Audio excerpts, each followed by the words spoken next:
Alright, so I'm back in my prefabs and I just cleaned some stuff a bit. I did a right click on this file and renamed it to use a capital P. That's my preference because I like my game objects to always start with a capital. So you can see my root game object here, player, capital P. Consequently, I want to have my prefab have the same name of the game object. Okay, as the root game object to be precise. And I also changed the names of these two game objects, joints and surfaces. Before it was beta joints and beta surface. So we can actually look at the components in these two child game objects to player. And of course they have a transform, but they also have the skinned mesh renderer. So mesh renderers are a family of components in Unity that are used in the rendering pipeline, be it the new URP, HDRP, or the classic 3D template, to, well, get the geometry rendered on screen. So if we want our 3D models to actually appear, we need a mesh renderer component. Now, when we're using these rigged characters, we want to use skinned mesh renderers. So that's there by default. Same thing for the surface game object. Now here in Animator, we want to uncheck apply root motion. We will check this later on when we're going to use non-in-place animations. So the animations that have displacement baked in, and as I talked about earlier. For now, we're just going to use in-place animations without applying root motion. And yeah, our characters are kind of going to glide across the screen a bit if we don't really match the animation speed with their movement speed, but it's okay for now. And finally, we have controller here. So if I click on this dot option, well, we don't have anything to select right now. That's because we need to feed an animator controller or an animation controller into this field. So I'm just going to go back into animations here, right click, create, and then we can see we have animator controller. Now I'm putting all this stuff in the same file, in the same folder without further organization, but that's okay for now since it's just a simple app. In a real project, we would want to organize our stuff a bit better. Anyways, so here I have a new animator controller. I'm just going to rename that to something more symbolic, such as player animator controller. And actually, I'm going to use a different convention here. I'm going to call it player animation controller, but using underscores. I think that's a bit cleaner. Now, I'm going to double click on this and whoa, we get an entire new window appearing. So we're going to be spending a lot of time understanding this window. That's called the animator, by the way. So we can close it, for example, then double click on this animation controller once again to open it back up. We can move it around our layout. I'll just keep it in its default position here in the center.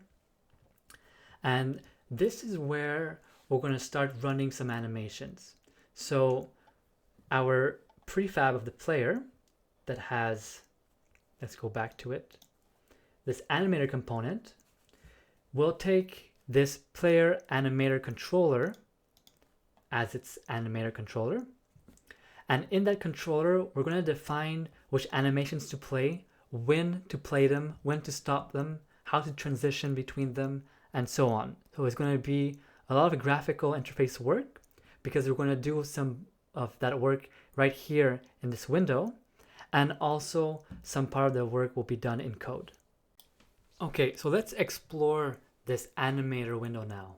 I'm just going to take this any state figure and put it aside. It's not really important for now. Let's ignore it. I'm going to take this entry and put it down here and exit, put it up here. So what is the animator? It's basically a graphical user interface to develop finite state machines that we mainly use for animations, but that can be used for other things in Unity. As you might know in computer science, finite state machines are a really powerful tool to go from one state to another. For example, in video games, yes, we use them for animation, but we also use them to control the flow of the game. Are we in the state of a menu? Are we in inventory? Are we looking at a map? Are we in gameplay? And other stuff like that. So I'm just going to start right now. Right click, create state empty. And I'm going to do it one more time. And finally a third time. I'm just going to position them like this. There's no real standard in how to position things, but for now I like to go with a bottom top approach. So here we have our entry point. And notice that the first state that we created is orange and connected to that entry point. I'm going to go back in my prefab, and we can see that, let's go back to something you guys can have. All right. So we can see that in our animator now, you should see none, but we can go here and click on player animation controller in our assets. And when this game object will become, well, not this specific game object, this is the prefab. So when we're going to clone this game object and instantiate it into the scene. So for example, this player game object is based on the prefab, so we can call it a clone. So when this game object will be instantiated, its component animator will be enabled, and it will start playing or start going through the states in the player animation controller. So that means we're going to directly hit our entry point at the start of the game, and then we transition directly to our first state. So basically this entry point isn't all that important in understanding. This is really where things begin, at this orange block. So this will be our first state, and I'm going to call it idle. As I mentioned, in the animator, we can perceive states as animations. Now I'm going to take this one, call it walking, and take this one, call it running. So let's imagine an ideal situation where we start our animation in idle, then depending on some user input, or if we're talking about NPCs, some conditions, the character goes from idle to walking, and then potentially from walking to running. So that's something we're going to be aiming for. But let's just focus on this idle aspect for now, this idle state. Again, once we have this player game object instantiated in the scene, its animator component will be enabled. It will hit the entry point of player animation controller and immediately go to this first state called idle. Now let's associate an animation to this state. We can just go here on motion and select one of our animation clips from those FBX files we downloaded earlier. So let's say I select idle. Let's ignore these parameters for now. I'm going to go back in my scene. I'm feeling pretty good. I'm going to start it. I'm hoping to see something like an idle animation, but I'm definitely not seeing that. I'm seeing this weird pose, which is a Unity default pose actually.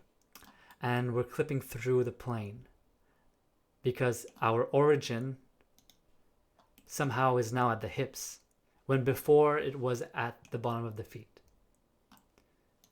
Let's go back here. You can see here's our origin. And now it's completely different. So there's an issue here. We can actually see it right on the right. Binding warning. Some generic clips are associated to humanoid rigs. That's what it's basically trying to say. So let's fix that. We can also see the message here. All right. So to fix it, we're just going to go on our animation, and we're going to select all of these animations, and we're just going to change the rig type from generic to humanoid like before. That's all we need to do to fix this. Since we're using a humanoid rig, we want animation clips that are also to be of the humanoid type. Okay, just click here and then click on apply. I selected all three of these objects at the same time, all three of these resources, these assets, just to batch out the operation. And now let's go back to our scene. And all right, we got it working.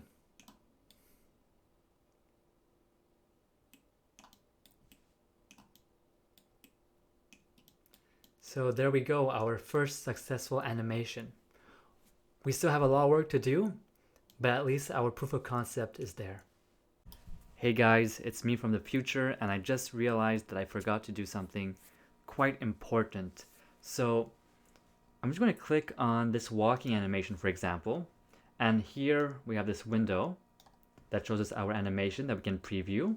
Now if I click here, I can select like a default Unity dummy model to apply the animation to, and let's just look at the walking animation and notice, well, there's some quirkiness, some awkwardness in the legs right now. It's even worse in running. So take a look at this. Start. His foot is pretty broken, and the running animation, I mean, it's pretty funny, but it's really not what we want. So how can we fix that? Well, I forgot to do one important thing for you guys here in the avatar definition. We don't want to create from this model. We want to use the same rig, basically, the same avatar that we initially created for the player model. So I'm just going to go here and click on player avatar. There we go, and apply that. Now this player avatar, recall, is this player avatar here that's in this player.fbx file. So let's go back to our animations and let's look at walking again. Now that we've actually connected it to the player rig, the player avatar, we can click on auto here and really visualize the animation directly on our XBot. And we can see that the legs are much nicer now in terms of their animation. And let's take a look at running, and there we go. Running has a correct foot, and there it is.